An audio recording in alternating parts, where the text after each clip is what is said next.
The morning sun cast long shadows across the dusty streets of Fallujah as Marine Corporal Sarah Mitchell adjusted her gear one final time. The body armor felt heavier today, though she couldn't explain why. Maybe it was the tension in the air, or the way her squad leader's eyes had lingered on the mission briefing just a moment too long. At 23, Sarah had already completed 2 tours in Iraq, but something about this patrol felt different. Her team consisted of 4 Marines, each one handpicked for their experience in urban combat. There was Rodriguez, the medic whose steady hands had saved more lives than anyone could count. Jackson, their communications specialist, could establish contact with headquarters from anywhere, even in the deepest parts of the city. Thompson, their explosives expert, had an uncanny ability to spot improvised devices before they became deadly. And then there was Sarah, their team leader, known for her tactical mind and unwavering courage under fire. The mission seemed straightforward enough. Intelligence had reported suspicious activity in a residential compound on the eastern edge of the city. Local informants claimed insurgents were using the building to store weapons and plan attacks against coalition forces. Sarah's team was tasked with conducting a reconnaissance mission, gathering intel and reporting back to command. It was supposed to be a quick in-and-out operation, the kind they had executed dozens of times before. As they moved through the narrow alleyways, Sarah's instincts began to prickle with unease. The streets were too quiet. In a city where children usually played in the dust and vendors called out their wares, the silence felt ominous. Windows that should have been filled with curious faces stared back at them like empty eye sockets. Even the stray dogs that typically roamed the area were nowhere to be seen. Rodriguez noticed it too. He caught Sarah's eye and tapped his ear, then pointed to the rooftops. They were being watched. Sarah could feel the weight of unseen eyes tracking their movement, calculating their position, waiting for the perfect moment to strike. She hand-signaled for the team to adjust their formation, spreading out to make themselves less vulnerable to concentrated fire. The compound they were investigating sat at the end of a dead-end street, surrounded by a high concrete wall topped with rusted barbed wire. The main gate was slightly ajar, swaying gently in the desert breeze. It was an invitation that felt more like a trap. Sarah studied the building through her scope, noting the multiple entry points, the elevated positions that could serve as sniper nests, and the various routes of escape or advancement. She made the decision to approach from multiple angles. Thompson would circle around to the rear of the compound, while Jackson maintained overwatch from a building across the street. Rodriguez would stay close to Sarah as they made their primary approach through the front gate.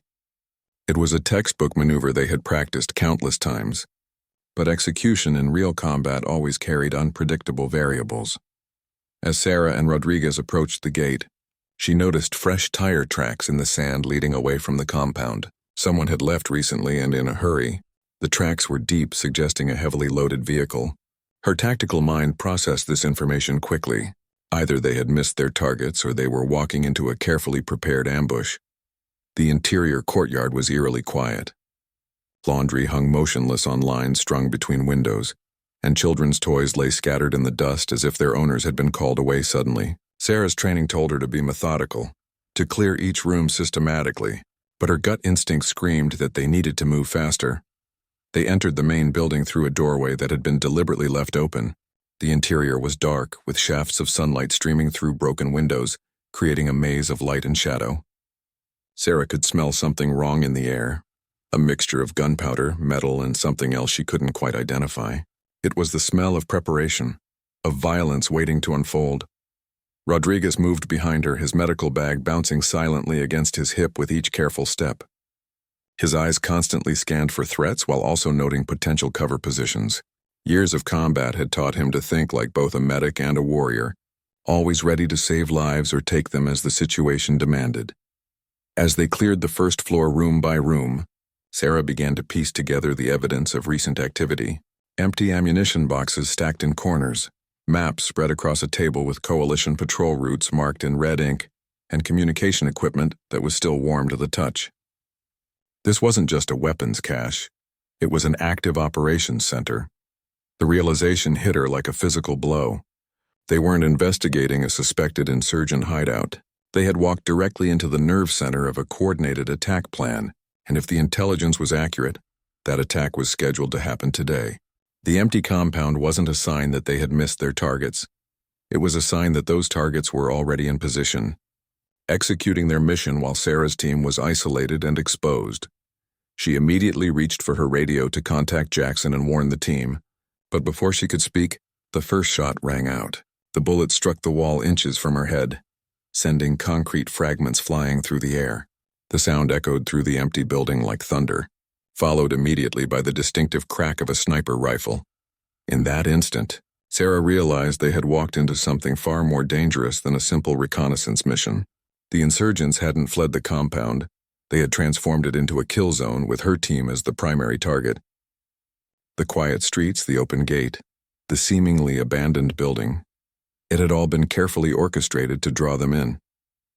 As more gunfire erupted from multiple positions around the compound, Sarah grabbed Rodriguez and pulled him toward the nearest cover. The mission had just transformed from reconnaissance to survival, and she knew that getting her team out alive would require every ounce of training, courage, and tactical skill they possessed. The real fight was just beginning. The gunfire erupted from 3 different directions simultaneously, turning the compound into a deadly crossfire zone. Sarah pressed herself against a concrete pillar as bullets chipped away at the edges, sending dust and debris raining down on her helmet.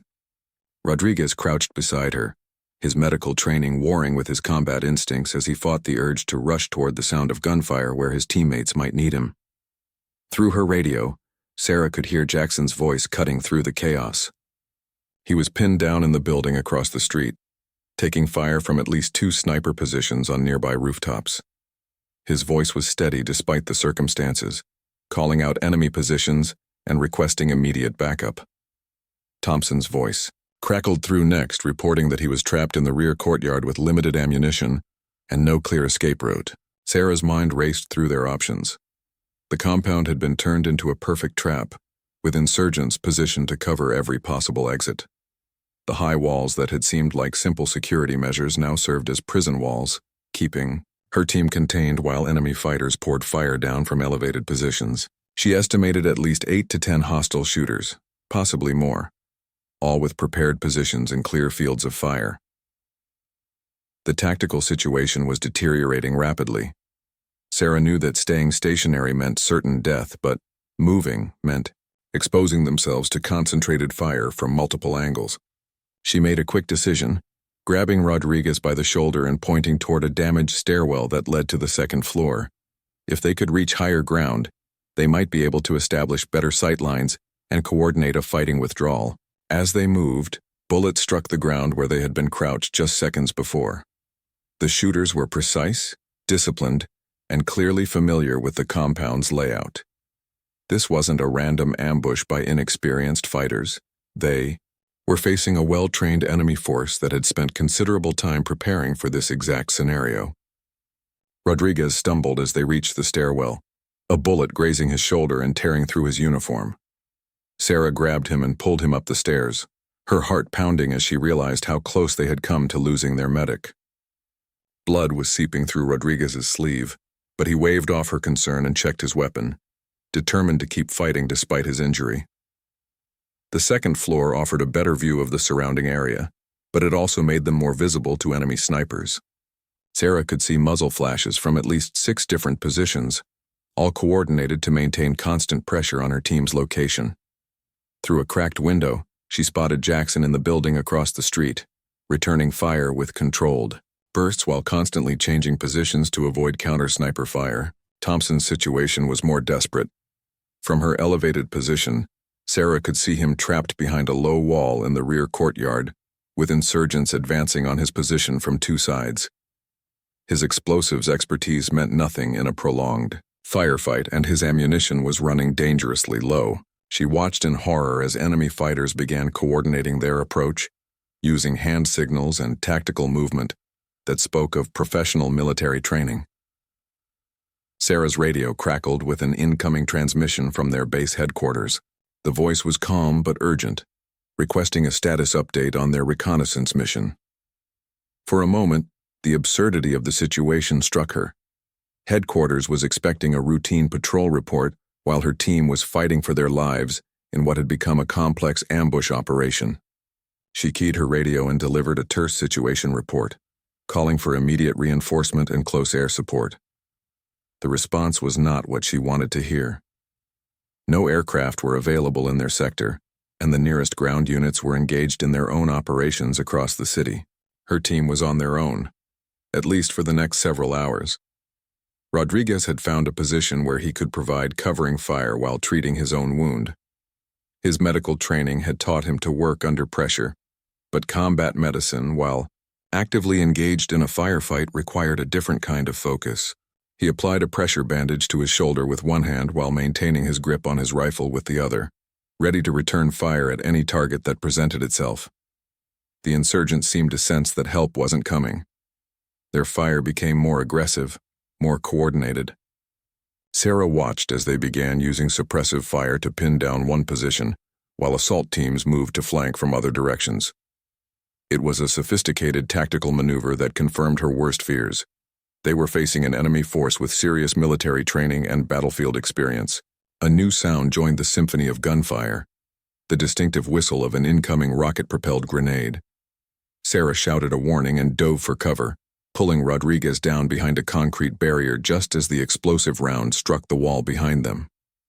The blast was deafening, filling the air with smoke and debris that made it impossible to see more than a few feet in any direction. When the smoke began to clear, Sarah realized their position had been compromised.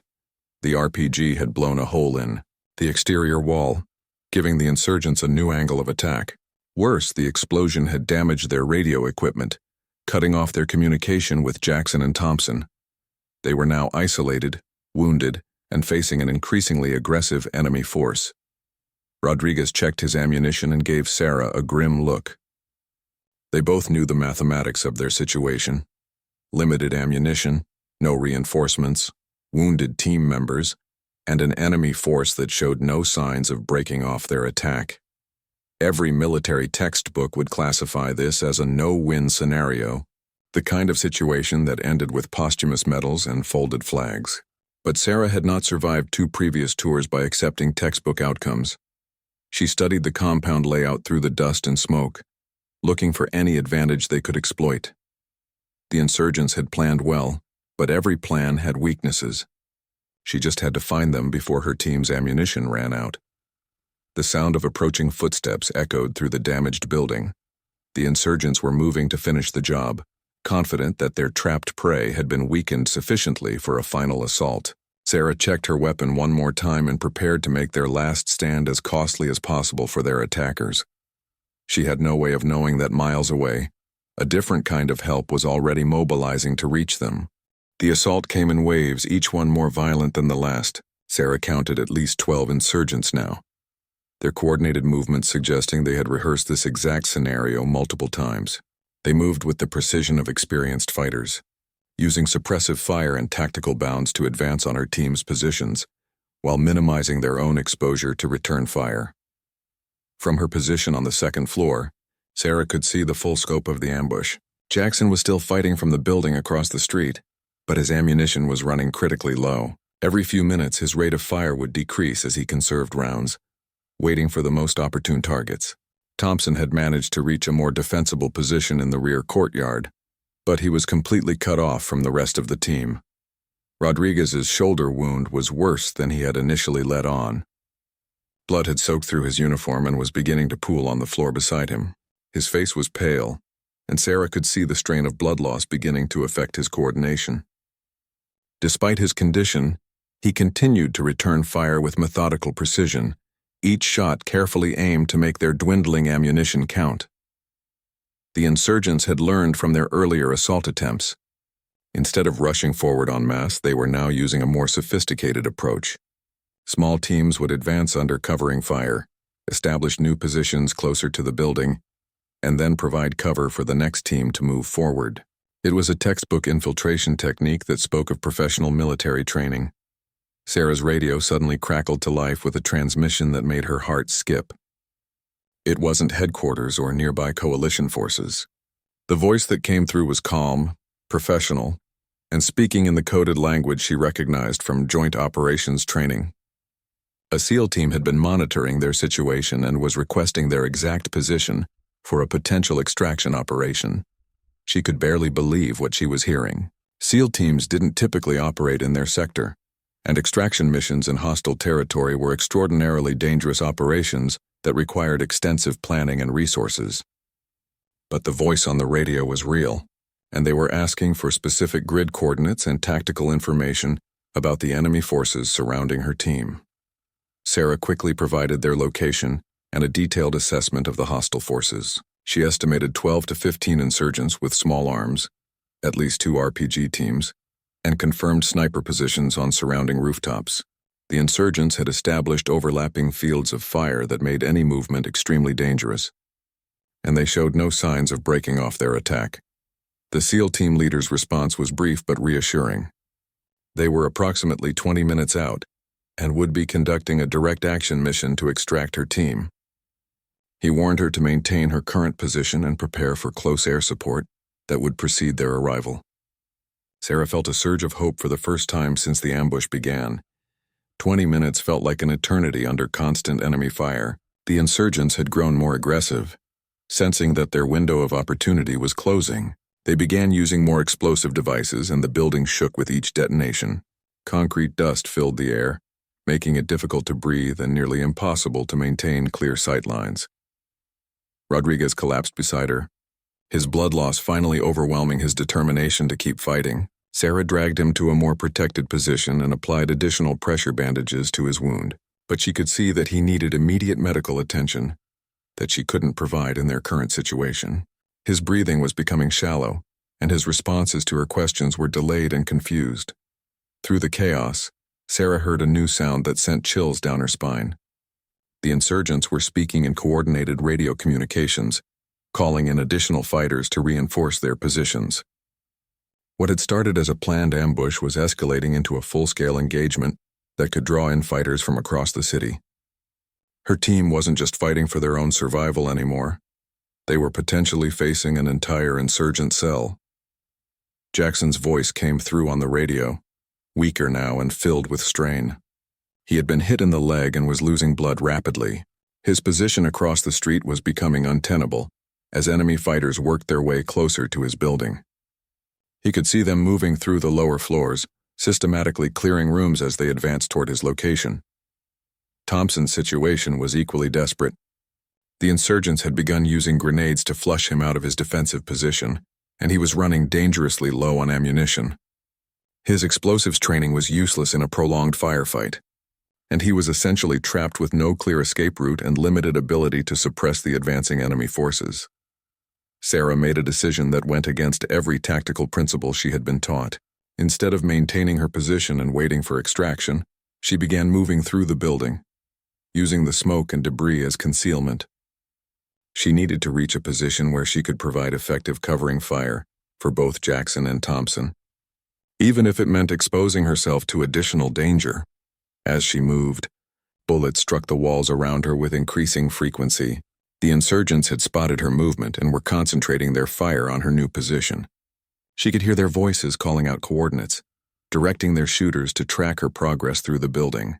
They wanted her alive or dead, and they were willing to expend significant ammunition to achieve that goal. The sound of approaching aircraft finally reached her ears, and the distinctive rotor noise of military helicopters approaching at high speed. But the insurgents heard it too, and their response was immediate and violent. They began firing everything they had into the building, trying to eliminate her team before the rescue force could arrive. Sarah reached a window that gave her a clear view of Thompson's position and immediately began laying down suppressive fire to keep the insurgents from overrunning his location. Her shots were precise and effective, but she knew she was burning through her remaining ammunition at an unsustainable rate. Every bullet had to count, because there would be no resupply until the SEAL team reached them. The helicopter noise was getting louder, and Sarah could hear the insurgents beginning to panic in their radio communications. Some were calling for immediate withdrawal, while others demanded they finish their attack before the reinforcements arrived. The discord in their ranks gave her a small tactical advantage, but she knew it wouldn't last long. Rodriguez had lost consciousness beside her, his breathing shallow and irregular. Sarah could see that he was going into shock from blood loss, and without immediate medical intervention, he wouldn't survive much longer. The irony wasn't lost on her, their medic was dying, while she fought desperately to keep the rest of her team alive, until help could arrive. The first rocket, strike from the helicopters, lit up the compound like daylight, sending insurgent fighters scrambling for cover and temporarily reducing the incoming fire. Sarah knew the SEAL team was about to make their entrance, and she prepared for the most violent few minutes of her military career. The first helicopter appeared over the compound like an avenging angel, its door guns blazing as it swept the rooftop positions where insurgent snipers had been positioned. The sound was deafening, a continuous roar of heavy machine gun fire that drowned out everything else. Sarah watched as enemy fighters dove for cover or simply disappeared under the devastating accurate fire from above. A second helicopter appeared from the opposite direction, this one carrying the SEAL extraction team. Sarah could see the dark figures preparing to fast rope down into the compound, their movements precise and coordinated despite the chaos surrounding them. These were the elite operators she had heard about but never seen in action, warriors who specialized in impossible missions and never left anyone behind. The lead SEAL hit the ground running, immediately laying down suppressive fire while his teammates descended around him. Sarah could see their tactical formations were flawless, each man covering specific sectors while maintaining communication through hand signals and radio chatter. They moved with a confidence that came from extensive training and combat experience in similar situations. But the insurgents weren't finished. As the helicopter pulled away after dropping the SEAL team, hidden fighters emerged from concealed positions throughout the compound. They had anticipated the arrival of reinforcements and prepared secondary ambush positions, specifically designed to counter a helicopter insertion. Suddenly, the SEALs found themselves under intense fire from multiple directions. Sarah realized this was her moment to make a difference. From her elevated position, she had a clear view of several insurgent positions that the SEALs couldn't see from ground level. She began engaging these targets, her rifle cracking steadily as she provided overwatch for the advancing rescue team. Each shot was carefully aimed, designed to either eliminate threats or force enemy fighters to seek cover. The SEAL team leader spotted her muzzle flashes and immediately understood what she was doing. His voice came through her radio, calm and professional despite the bullets flying around him. He coordinated their advance with her covering fire, using her elevated position as a tactical advantage to identify and eliminate threats that would have otherwise caught his team by surprise. Rodriguez stirred beside her, consciousness returning despite his severe blood loss. His medical training kicked in automatically as he assessed his own condition, checking pulse and blood pressure with the clinical detachment that came from years of treating combat casualties. He was weak but still functional, and he immediately began preparing his medical kit for the casualties he knew were coming. The firefight intensified as the SEALs pushed deeper into the compound. These weren't the relatively inexperienced insurgents that Sarah's team had been fighting. The hidden fighters were clearly the elite members of the cell, better trained and more heavily armed than the initial ambush force. They were making the rescue operation as costly as possible, determined to inflict maximum damage on the American forces. Sarah watched as one of the SEALs took a hit, stumbling but continuing to advance under covering fire from his teammates. The wounded operator's movement was still coordinated and professional, but she could see blood on his uniform and noticed he was favoring his left side. Despite their reputation for being nearly invincible, the SEALs were human and vulnerable to the same bullets that had been terrorizing her team for hours. Through her scope, Sarah spotted an insurgent preparing to fire an RPG at the advancing SEAL team. The angle of his position meant the SEALs couldn't see him, and the rocket would devastate their formation if it found its target. She adjusted her aim carefully, accounting for distance and wind, and squeezed the trigger just as the insurgent raised the launcher to his shoulder. Her bullet struck him center mass and the RPG round went wide, exploding harmlessly against a concrete wall. The SEAL team leader's voice crackled through her radio with what might have been approval. Professional warriors recognized skill when they saw it, and Sarah's shot had just saved several of his men from serious injury or death. The psychological effect on the remaining insurgents was equally important. They now knew they were facing accurate sniper fire from an elevated position they couldn't effectively counter. Jackson's voice came through the radio network, weaker now but still functional. The SEALs had reached his building and were working to extract him from his isolated position. But his leg wound was severe, and he would need immediate medical attention once they could get him to a safe location. He had lost significant blood and was struggling to maintain consciousness during the extraction process. Thompson's situation was more complex. The insurgents had surrounded his position in the rear courtyard, and reaching him would require the SEAL team to fight through heavily defended enemy positions. The team leader made a tactical decision to split his force, sending half his men to extract Thompson, while the others secured a landing zone for medical evacuation of the wounded.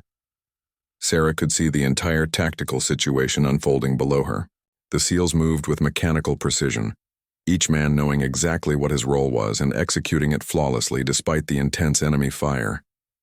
They used suppressive fire, tactical movement, and coordinated assault techniques that turned the compound from an insurgent stronghold into a contested battlefield. Rodriguez had managed to treat his own wound well enough to function, and he was now preparing to provide medical support for the other casualties. His hands were steady despite his blood loss, and his medical bag was organized for rapid treatment of trauma wounds. Years of combat medicine had taught him to work efficiently under the worst possible conditions.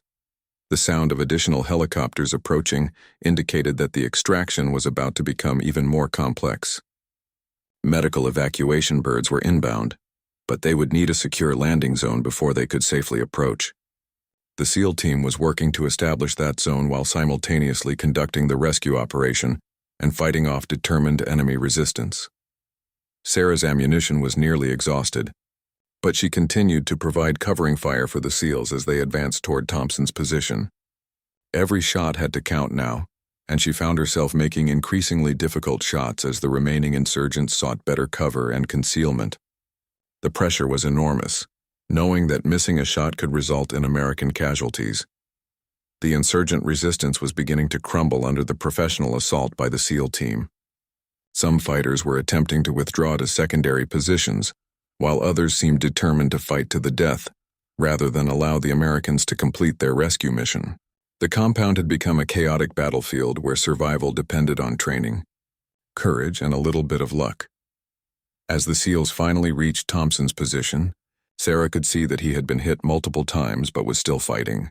His explosives expertise had allowed him to create improvised defensive positions, and his determination to survive had kept him alive through hours of sustained combat. But his wounds were severe, and he would need immediate medical evacuation if he was going to survive. The extraction was about to become a race against time, with wounded Marines, determined insurgents, and incoming medical helicopters all converging on a compound that had become the focal point of a major engagement in the heart of Fallujah. The medical evacuation helicopter circled the compound like a massive metal angel, its rotors creating a dust storm that provided additional concealment but also made visibility nearly impossible. Sarah could barely make out the SEAL team's movements through the swirling sand and debris, but she could hear their coordinated radio chatter as they prepared to move all casualties to the extraction point. Thompson was in critical condition when the SEALs reached him. Sarah watched through her scope as the team medic immediately began working on his wounds, applying tourniquets and pressure bandages while maintaining communication with the incoming medical team. Thompson had taken multiple hits to his torso and legs, but his body armor had prevented the wounds from being immediately fatal. Still, his blood loss was severe, and time was running out. The SEAL team had established a defensive perimeter around the extraction point, but insurgent fighters were still active in the surrounding buildings. Sarah could see muzzle flashes from at least 3 different positions as enemy forces tried to disrupt the evacuation with harassing fire. Every shot they fired put the rescue helicopters at risk and potentially endangered the wounded Marines, who needed immediate medical attention. Rodriguez had managed to make his way down to ground level, despite his own wounds, to assist with medical treatment of the other casualties. His professional instincts overrode his personal pain as he worked alongside the SEAL medic to stabilize Thompson and Jackson for transport.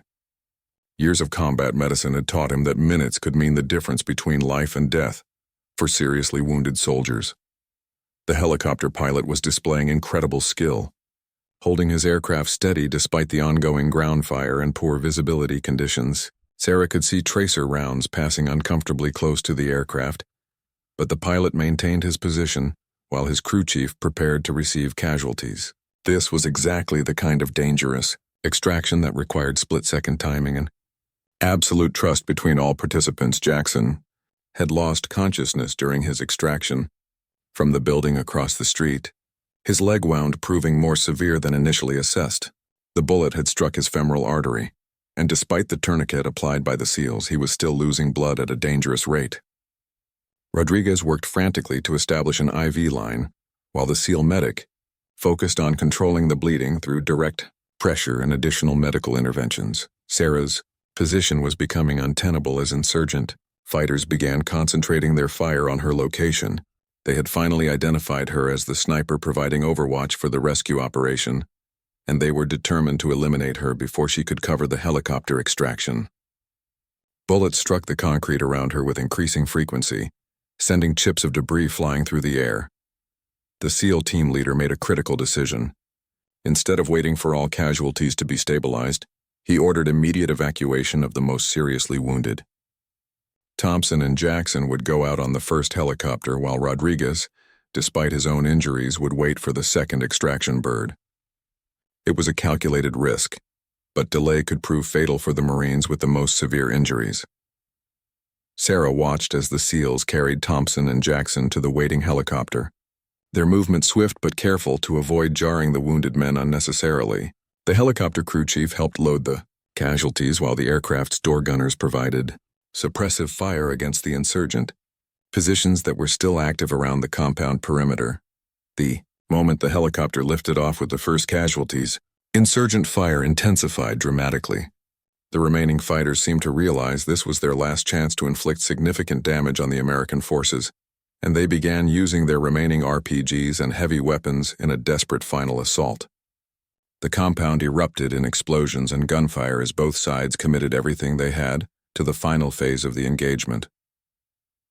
A rocket-propelled grenade struck the building where Sarah was positioned, the explosion throwing her backward and filling her world with dust, smoke, and ringing silence. When her hearing began to return, she could taste blood in her mouth and feel warm wetness spreading across her uniform. She had been hit possibly multiple times, but adrenaline and training kept her moving toward her weapon. Rodriguez saw her fall and immediately began moving toward her position. Despite his own wounds and the intense enemy fire, his medical training told him she needed immediate attention, but his tactical awareness warned him that crossing the open courtyard would expose him to concentrated insurgent fire. The SEAL team was engaged in their own firefight and couldn't provide immediate support. Sarah tried to assess her own condition but found it difficult to focus. There was pain everywhere, and her uniform was soaked with blood, but she couldn't determine exactly where she had been hit or how severely wounded she was. Her rifle was nearby but felt impossibly heavy when she tried to reach for it. The ringing in her ears made it difficult to hear the radio chatter from the SEAL team. The second extraction helicopter was approaching, but the landing zone was now under heavy fire from multiple insurgent positions. Sarah could see the aircraft through the smoke and dust, but she also saw the tracer rounds arcing toward it from concealed enemy positions. The pilot would have to make a combat landing under fire, one of the most dangerous maneuvers in military aviation. Rodriguez reached her position just as the helicopter touched down, its rotors creating a whirlwind of dust and debris that provided some concealment from enemy fire. He immediately began assessing her wounds, his hands moving with professional efficiency despite his own blood loss and the chaos surrounding them. She had taken multiple hits, including serious wounds to her chest and abdomen that required immediate surgical intervention. The SEAL team leader was coordinating the final extraction while simultaneously directing suppressive fire against the remaining insurgent positions. His voice remained calm and professional despite the intensity of the situation, issuing orders that would get his men and the remaining Marines out of the compound alive. But Sarah's condition was deteriorating rapidly, and every second of delay increased the risk of losing her. As Rodriguez worked to stabilize her wounds, Sarah felt her consciousness beginning to fade. The sounds of battle seemed to be coming from very far away, and the faces of the men working to save her life were becoming blurry and indistinct. She tried to speak, to tell them something important, but the words wouldn't come. Her body was shutting down from blood loss and trauma.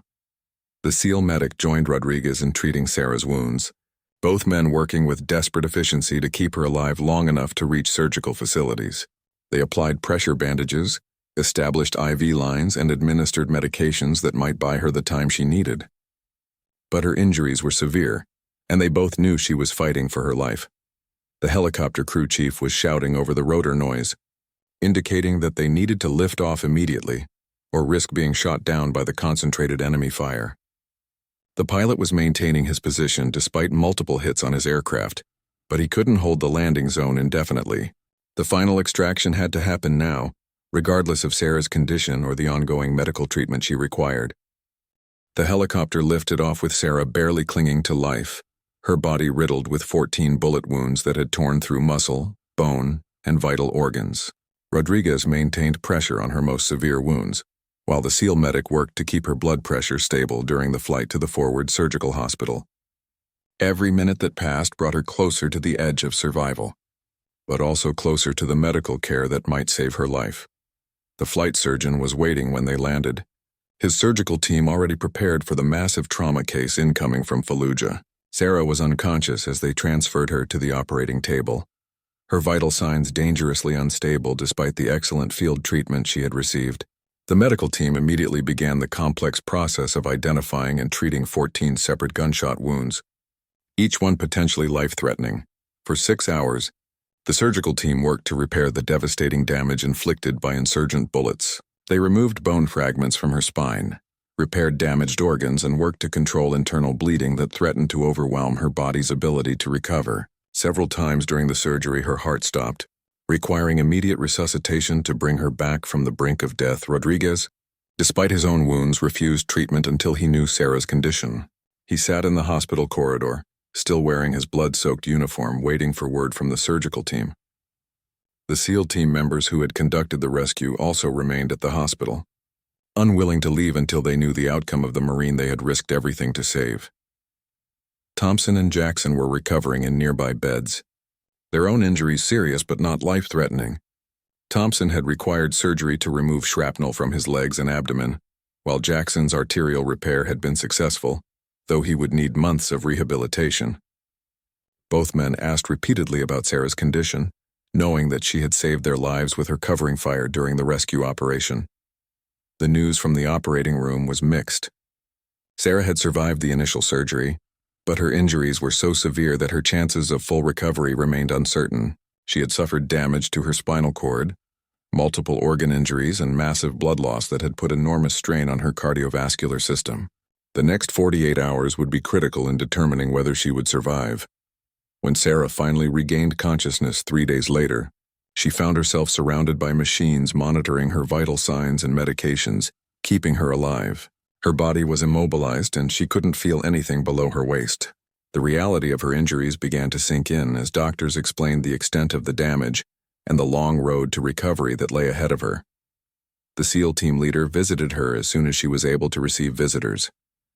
He sat beside her bed in his dress uniform, his own minor wounds hidden beneath his ribbons and insignia.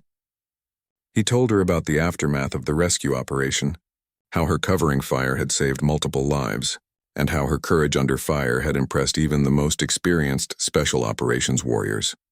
Word of Sarah's story spread throughout the military community and beyond.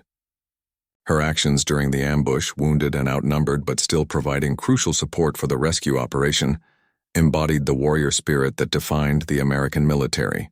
She had taken 14 bullets but never stopped fighting, never stopped protecting her teammates, never gave up hope even when the situation seemed hopeless. The insurgent cell that had planned the ambush was eventually eliminated in follow-up operations, their sophisticated network dismantled by intelligence gathered during the compound raid. But the cost had been enormous, and Sarah's sacrifice served as a reminder of the price paid by individual soldiers in the broader war against terrorism. Her story became a symbol of courage and determination that inspired others facing their own impossible situations.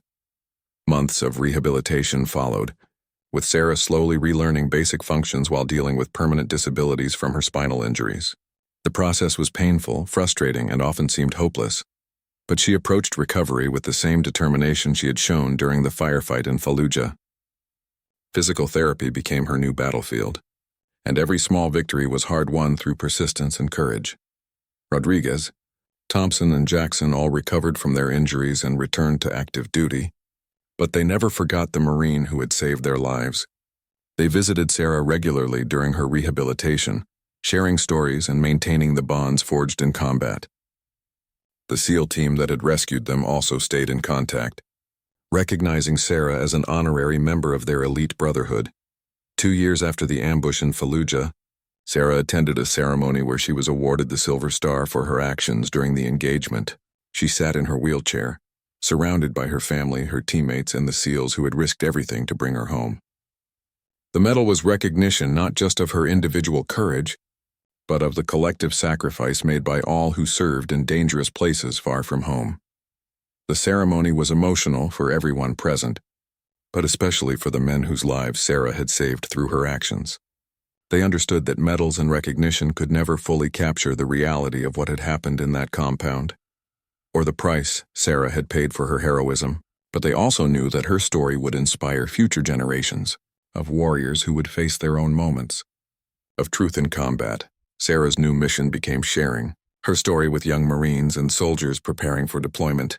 She spoke at military schools and training centers, telling them about the importance of never giving up, never leaving teammates behind, and always being willing to sacrifice for something greater than themselves. Her wheelchair never limited her ability to inspire others or diminish the power of her message. The compound in Fallujah was eventually demolished, but Sarah's legacy lived on in the lives she had saved and the warriors she continued to inspire. She had proven that true heroism wasn't about being invulnerable or fearless. It was about doing what was right even when the cost was enormous. 14 bullets couldn't destroy her spirit, and 2 days in hell had forged a warrior whose courage would never be forgotten.